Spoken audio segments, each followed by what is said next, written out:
Today we are going to talk all about the entertainment on board of the beautiful MSC Divina. Let's go.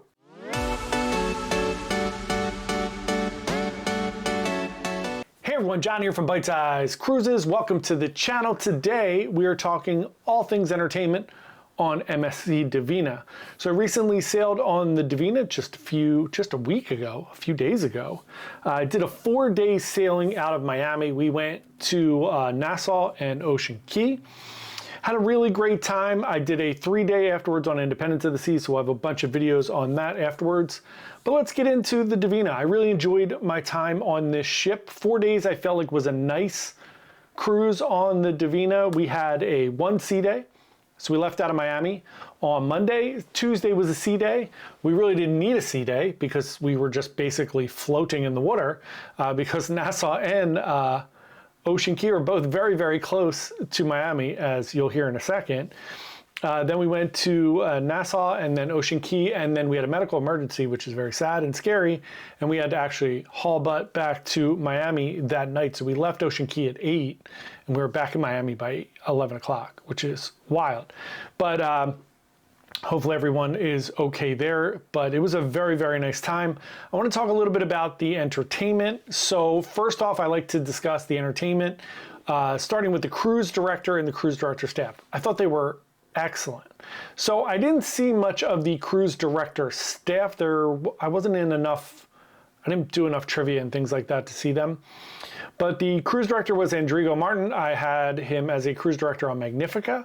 He was excellent there. He was excellent here. Does a really good job. He's got a great personality. He's very involved. He is all over the ship, everywhere for all the big shows. Just an infectious personality. I thought he was great. The entertainment around the ship. This is something that I really like in older cruise ships. I'm not going to say smaller because Divina is not really a small cruise ship. It's definitely, I would consider it like a medium-sized cruise ship, but definitely not small. And is that they have a secondary venue. Something I complain about with Norwegian all the time on the newer ships. Norwegian uses the atrium, which is just too small. These older cruise ships have a secondary venue. This one has the black and white lounge.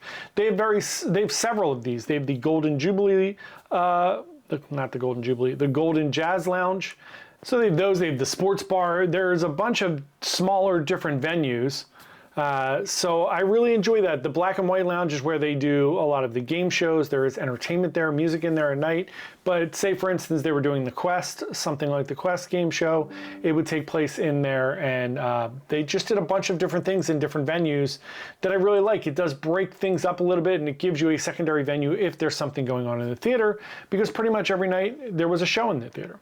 So the Golden Jazz Club had musicians in there every night. The little central area. I just had this. I struggled with the name of this before. It's Piazza del Doge had a performer in there. The atrium area had a performer in it.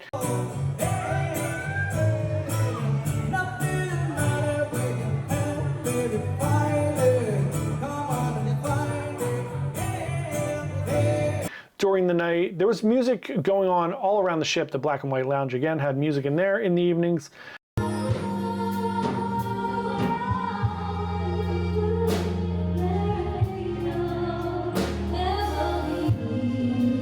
And then all the game shows. So I thought that was really, really great. I had a wonderful time attending all of those things, like trivia, and I did a little bit of trivia, but I thought all of those things were great. Cruise director staff, all fantastic. So all of those different entertainers in the different lounges I thought were really good. There were a few bands, individual performers. One individual performer, forget his name, he performed in the atrium almost every night. He was outstanding.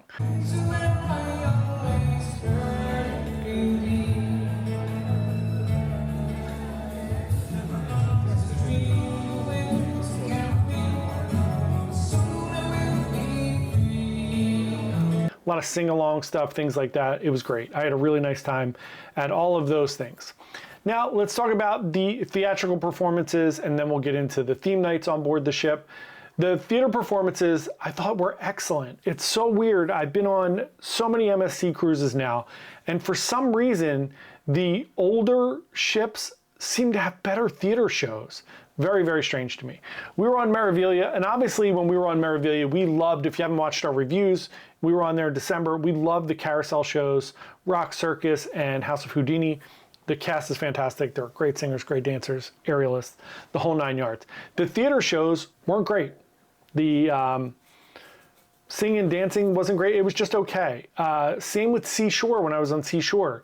I thought the theater shows, I thought the premise of the shows and the actual shows themselves, I thought they were good concepts, but on that cruise, it seemed like a lot of people were sick. There was a lot of lip syncing. A lot of people kept dropping out of different shows. Things like that happen, I get it. But on Magnifica, I thought that all the shows were great. They brought in entertainers, Mike Appleton, who did Michael Bublé. He was fantastic. And now on this cruise, there were 3 shows, and I thought all of them were excellent. They had aerialists, they had strength people that were doing crazy things, as you'll see in some of these videos. I thought it was all amazing. They had an ABBA show. The singers, the one female singer, she has red hair. She's from, I'm guessing she's from the UK. Not sure. She had an accent. She was spectacular. Both of the female lead singers were good. She was spectacular.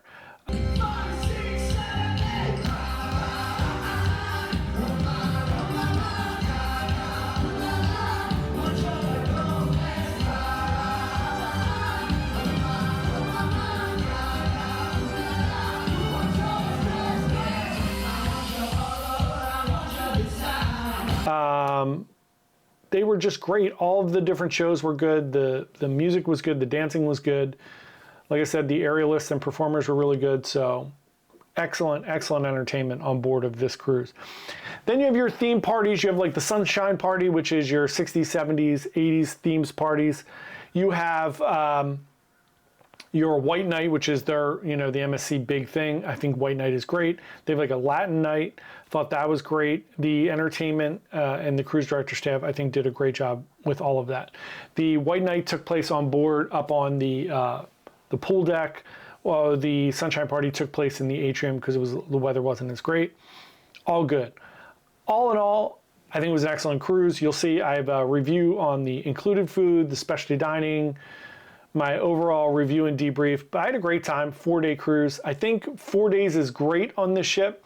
5, I think, would have been awesome. It would have given me a bookended sea day to really kind of enjoy the ship a little bit more and check more things out, maybe experience a little more things. But I think 4 to 5 days on this ship, chef's kiss, really good. So that is it for the onboard entertainment on the MSC Divina.